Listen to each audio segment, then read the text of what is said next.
Hello friends, welcome. Thank you for being here with me for this segment of fast food. I am Sara-Jane Gage and I am CEO of Gage Fitness DC. I am a Kripalu yoga instructor and functional fitness trainer. And my goal in this segment is to bring you some really easy, fast, and nutritious meals and snacks that you can implement into your daily life with ease. They're traditionally things that require basic ingredients most of us have in the house at any given time, general staple foods, if you will, and we throw them together in unique and creative ways to make a yummy and delicious dish. So, come along with me for this one. We're going to create a lentil, veggie, and bean bowl. And so lentils, admittedly, I had never cooked a lentil in my life until about maybe a year and a half ago now, and I am sold. I love lentils. They can be used in so many different ways, and so what I'm doing with them today is I've started some beef broth boiling. I'm using beef broth because it'll add flavor as I'm cooking the lentils. I am vegetarian, and so I choose not to eat animal flesh, for lack of a better description. But using something like this for flavoring doesn't really bother me personally, and so I choose to use it. It adds a lot of flavor. It's an option. You can also use plain water. You can use a vegetable broth, a chicken broth, whatever it is that sounds good to you. Today, I'm using red lentils for a few reasons. One, they're delicious. Two, they boil a little faster than the green lentils or some of the other variety that you may have seen. And so today, I'm making enough for myself and Coach Steve to have a little healthy lunch here. So I'm going to throw a splash of my olive oil into my boiling beef broth, which I also am actually going to add a little bit extra just because it's boiling off faster than I would like. All right. And we're gonna throw those lentils in there. Red lentils generally take about 8 to 11 minutes, and that's plenty of time for them. Some of the other variety can take about 20 to 30 minutes. So make sure if and when you start to utilize lentils in your cooking, read the package. Read how they're meant to be prepared, read the differences, and then just prepare accordingly. I've been winging it that way ever since. I just read it and put it in stuff. If you don't have lentils, sub with brown rice, quinoa, couscous, any other bean, lentil, rice, pasta. Pasta's not great, but you know what I mean. You can sub the base with anything. You could actually even do half lentils and half greens. There's a really great Israeli restaurant around here that's what they do with their bowls. It's half lentils, half mixed greens, and that's a really nice variety too. And then you get some mixed greens in there, so you can play with that too if you'd like. Get your lentils going, and then you choose. We always have flexibility in these recipes, right? You can either stir fry your vegetables and beans, or you can throw them right in the microwave. If you have steam fresh vegetables to throw in, great. If not, put them all in a bowl, put a couple tablespoons of water, stick the veggies in there, nuke them a couple minutes, stir it up, nuke them again until they're not frozen. That's it. That's the trick. That's how easy frozen vegetables are. If you're using fresh, I'm confident you can figure out how to prepare those. But go ahead and do that. I've said before, I am a person who likes to make things as easy as possible, because that means for me, I'm more realistic to be consistent, to continue doing these things. So if I make it easier, I'll be consistent. And so I use frozen vegetables primarily.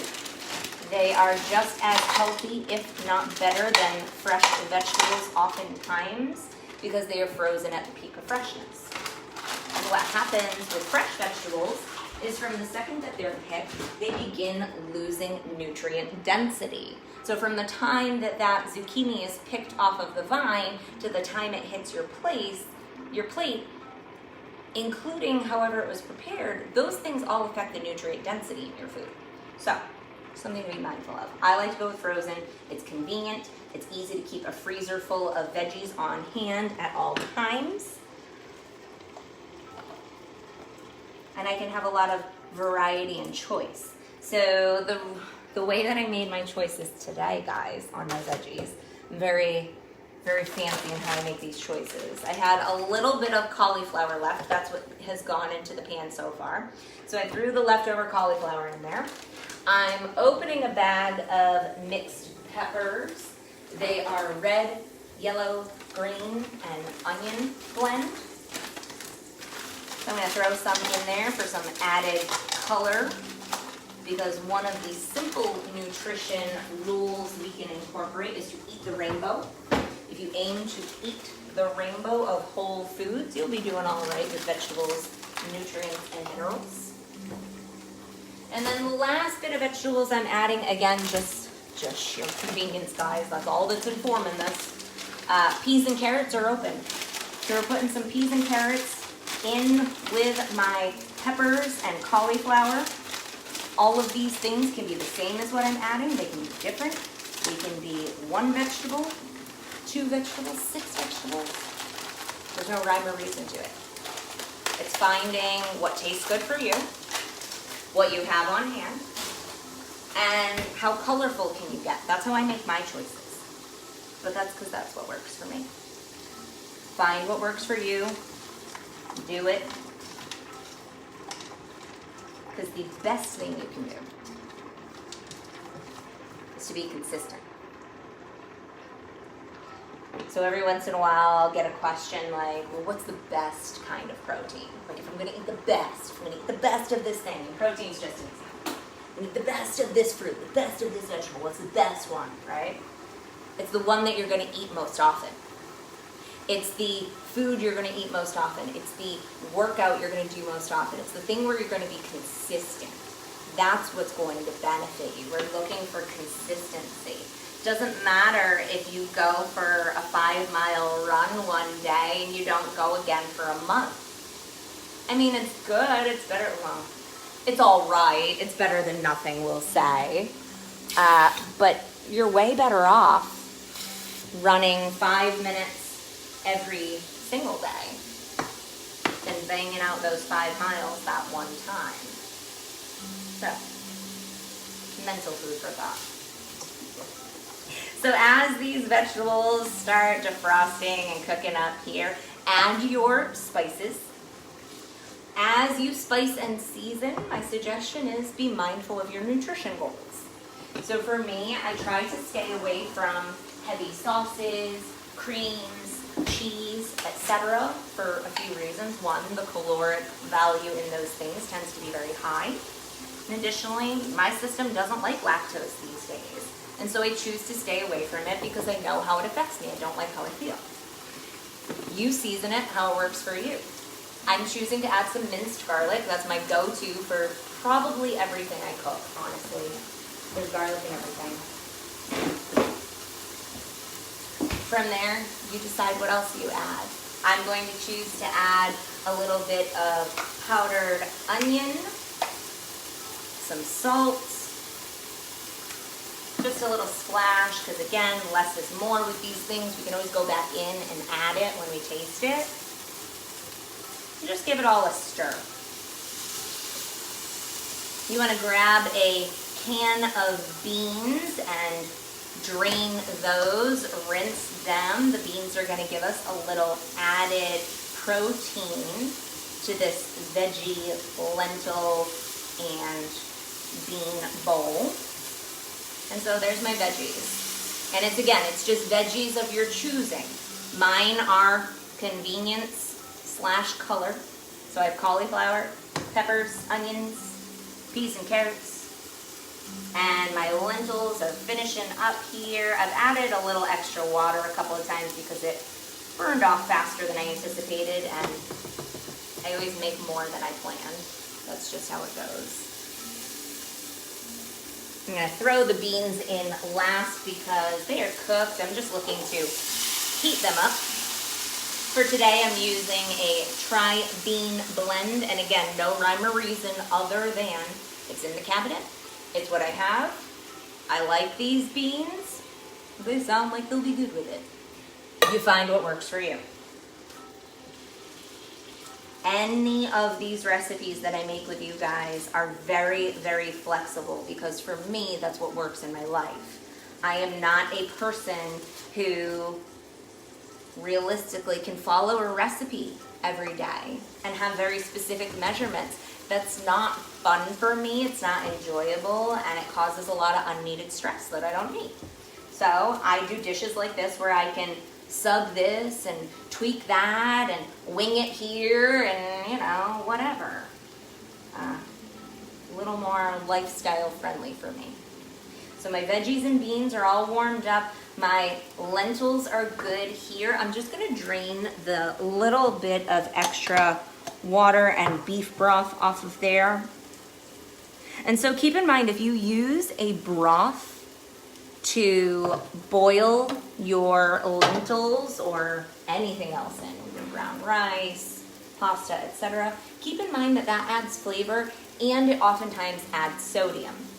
So admittedly, and I'm realizing this now, this is why I'm sharing it with you, I'm kicking myself a little bit that I even added any salt to this dish without tasting it with the lentils mixed in, because my guess is it's probably going to be a little too salty now. I don't do a lot of salt. So a little goes a long way. And so all I'm doing now, I'm just mixing it together. That's it. I'm just combining it all. And we're not about pretty or fancy here. We're just mixing it in. It's your veggies, beans, and lentils. You find a ratio that works for you. Again, if you guys have tuned in a couple times now, you know I don't measure. I just eyeball it and I figure out, gee, how much are Steve and I gonna eat? And do we want leftovers or not? And, you know, we go from there. Side tip, if you choose to do this in the microwave or any of the recipes that we've done so far in the microwave, this is just a bonus tip. If you have Pyrex, ooh, mine's wet over here, okay. If you have Pyrex containers, so I like these, my mom bought me these, they're really great. They're glass, they're microwave safe, right? And then they have a little lid. You can use this to warm everything up in the microwave, glass, stay safe. And then when you're done, if you don't finish the entire bowl, because like me, you don't measure and you never know exactly how much you're gonna eat, then you can put your lid on it and have your leftovers for later. So that's just a nice little added bonus. From here, friends, throw it in a bowl, eat it, enjoy it. Things that you can do, of course, you can tweak any of those ingredients like we talked about. I gave you some suggestions. Other things you can add, some cheese on there. Add some bread on the side, that'll bulk it up. I tend to stay away from those things personally, but you get the idea. You could add sausage in here, you could add meat, you could add those things. I tend to show you the vegetarian-ish, healthy-ish way that I do it, but do tweak as it serves you, because ultimately it's about making nutrition work for you and your lifestyle. We have to find what's achievable, what's realistic for us. So enjoy your lentil, veggie, and bean bowl. I hope you had fun tuning in here. You learned a little something along the way. You could also add eggs to it. Eggs, tofu, meat, that would all increase your protein. There you go. I'll post the ingredients in the comment thread of this video, and keep tuning in on Tuesdays. Tuesdays is our Nutrition Tips Tuesday, and this segment of fast food is part of helping you incorporate good nutrition into your wellness journey. We have to fuel our bodies, fuel our lifestyles, and so I hope you'll continue to come on back and fuel yourself accordingly. Till next time, be safe, be kind, continue choosing to be well. Oh, it's gonna be so good.